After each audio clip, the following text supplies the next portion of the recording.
불교 수행 정통에서 보는 관점, 공성정덕 이후 말씀처럼 공성직관 이후에도 완전한 깨달음까지는 오랜 세월이 필요합니다. 그 과정에서 일어나는 대표적인 현상이 세간에 대한 흥미가 줄어드는 것입니다. 요가 사지론에서는 선종 기록에도 수행이 깊어질수록 분별과 욕망이 약화되어 세속적 활동이 덜 의미 있게 느껴진다 전한다. 바라지 않는 마음, 모수구, 상태, 바라는 마음이 줄어들고 할 일이 없는데도 만족스럽다면 이는 탐욕의 소멸로 이해할 수 있습니다.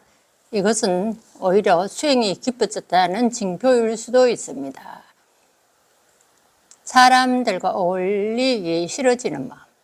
초기 불교 경전에서는 수행자들이 한동안 고요를 선호하며 원둔하려는 경향이 나타난다고 기록되어 있습니다.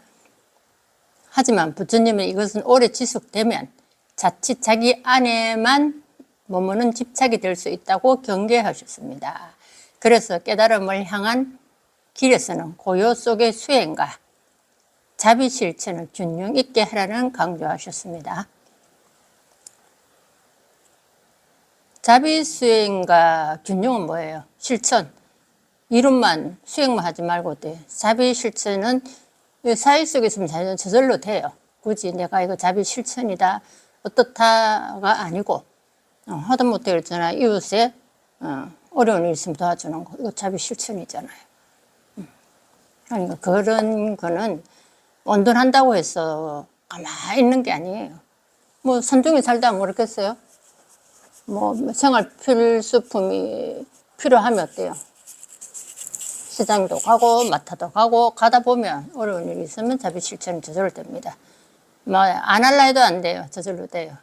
그런 부분은 같이 된다. 뭐 이론으로 이렇게 유튜브에 경전을 읽는다 해도 일상생활에는 우리가 걸어가고 오고 가고 생활을 해야 되잖아요. 그걸 주민들과 뭐 어울리게 되잖아요. 이웃도 있고 그렇게 되면 신도들도 있고 뭐 어쨌든 사람들과 상호작용을 하고 있습니다. 그 속에서 자비 실천이 된다 이 말입니다. 현대 심리학적 관점에서 보는 관점. 자, 어떨 때는 무기력인가 이렇게 생각할 때도 있어요. 무기력이라면 거기에 대해서 들어봅니다. 무기력이라면 에너지가 떨어지고 마음이 허리멍텅하며 아무것도 할 수 없다는 느낌이 듭니다. 하지만 이 마음이 편안하다. 일단 공정적으로 마음이 편해요. 만족스러워요. 그건 무기력이 아니다. 할 수 있다는 말입니다. 일단 욕망, 추구심, 구하는 마음이 줄어든다 이거예요. 수행 단계에 나타나는 가능성, 공성정덕 구호 한 11년 이상이 된 분들은 조금 여러 가지가 또 다르죠. 초기하고 또 뭐 20년, 30년 되면 더 하겠죠. 이에 대해 의식이 점점 달라진다 이거죠. 그러면 11년 이상은 그냥 중간 단계다. 완전히 달라요. 10년 전하고는 완전히 다르다 이 말입니다. 변하는 게 스스로가 자각하는 게 이게 이렇게 변할 수 있구나 하는 걸 놀라울 정도예요. 그럼 그걸 머리 경전에서는 열반의 맛을 먼저 본다. 조금 본 맛을 봤다 이 말이에요. 하지만 부처님 가르침은 여기서 멈추지 않고 다시 자비행, 보살행으로 나가길 권한다. 그렇죠? 자비행에서는 봅니다. 불교에서는 진정한 자비는 억지로 일으키는 것이 아니라 공성을 정답한 뒤에 분별 이전에 저절로 나오는 행위라고 한다.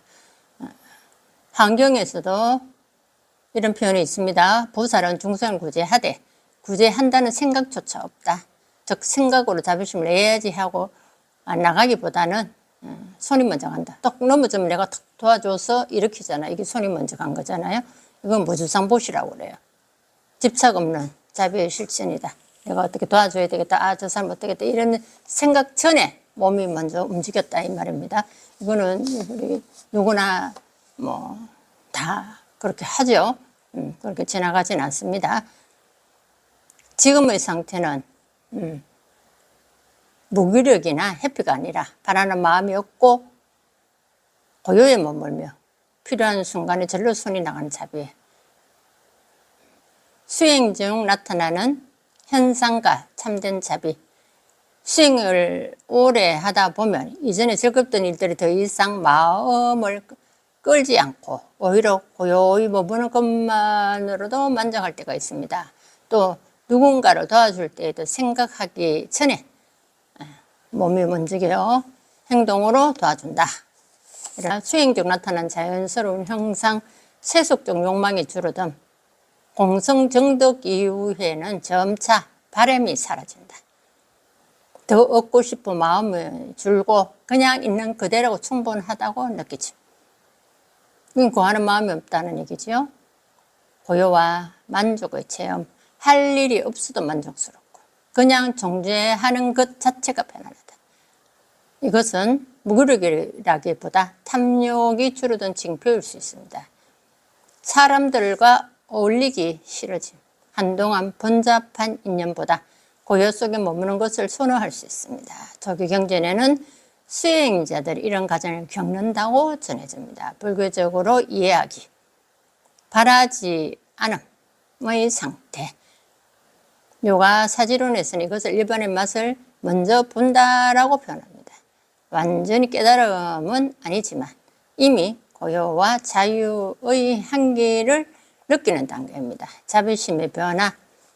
예전에는 자비를 내야지 하는 의식적인 노력이 필요하다면 지금은 생각하기도 전에 손이 먼저 움직여 자연스럽게 도와준다. 이것이 바로 우주상 보시, 집착 없는 자비입니다. 주의할 점이 있습니다. 고요함에 머무는 것만을 좋아하다 보면 작은 집착이 생길 수 있습니다. 부처님은 수행과 함께 자비행을 균형 있게 실천하라고 하셨습니다. 수행이 깊어지면 바라는 마음이 줄고 고요 속에서 만족감을 느낍니다.